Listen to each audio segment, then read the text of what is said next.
Jose, your son David Benavidez, he got the opportunity to spar with Chavez Jr. For a few of his camps. It was on and off. His fights kept falling through. From what you saw on Chavez Jr. and if you've seen his performance in Mexico, how do you feel about Chavez Jr. at this point in his career? Wow, man, I feel really blessed, and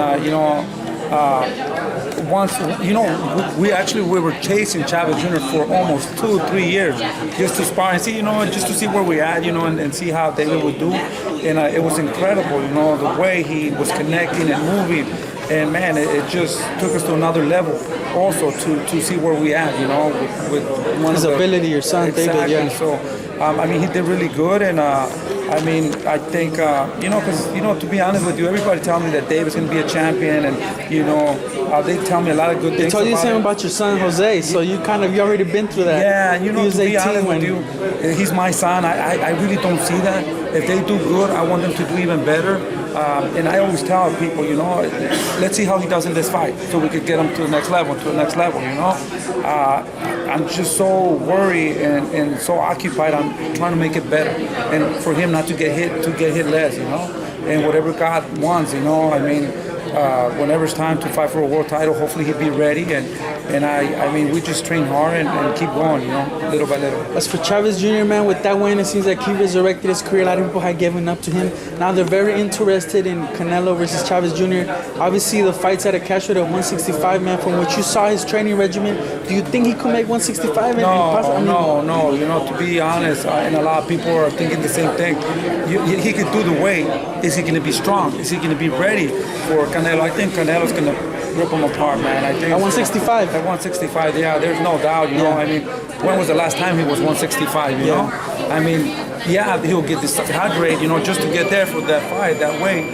But I don't think he's going to be strong. He's going to be looking good that night. So you believe Canelo will be stronger than Chavez Jr.? Yeah. Canelo's going to tear him apart. I think it's going to be maybe he's not going to knock him out, but they're going to have to take him away from him, because I think it'll be too much for him, Yeah. And Canelo, he didn't want to go up to 160 for Golovkin. He wanted Golovkin to come down to 155. But now he's willing to take 165 for Chavez Jr. It seems like he's willing to compromise. What do you take to that jump? 10 pounds? Because you have two different fighters. Golovkin, super strong, dangerous fighter. You think you got Chavez. And he looked kind of okay in that fight. I think he got hit. Yeah. And really, it didn't look that impressive. He did win the fight. But of course, anybody will fight Chavez Jr. at this time now.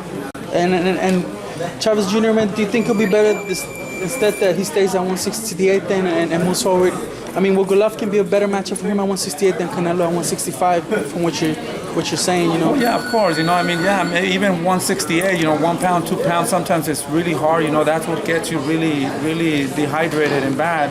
I think 168 would even be a better fight and even better for Chavez, But 165, man, it's crazy. It's ridiculous. I think he'll be really weak at that weight. Yeah. And speaking of Golovkin, he's set to fight Daniel Jacobs. A lot of people feel that in fact, is the best opponent he's faced in his whole career. So. To be honest with you, if somebody could beat him, it would be Daniel Jacobs. I think I really like him. He's really, really fast, really, really accurate.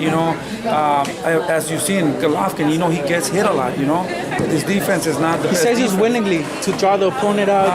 I don't think so. I think we can see that. Who's going to want to get hit? And the last time he fought, he got hit really bad. I think he got kind of hurt a couple of times.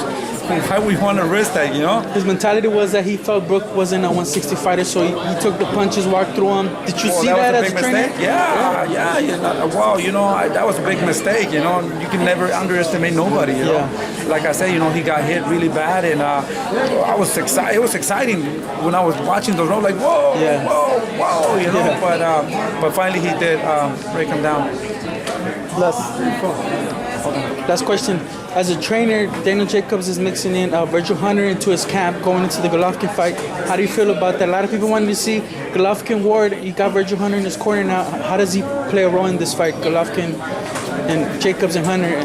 Man. Well, like I said, it's going to be exciting. I think Jacob, man, me, I think he has a big chance to win that fight, you know, and it's going to be a really exciting fight. And then after that, I really want to see Canelo fight Golovkin. What happens there? I'm going to have to go with Triple G a little bit because you go with Canelo too. He's really hittable, Yeah. so maybe that would be also good. Perfect. Thank you. Appreciate it. Gracias.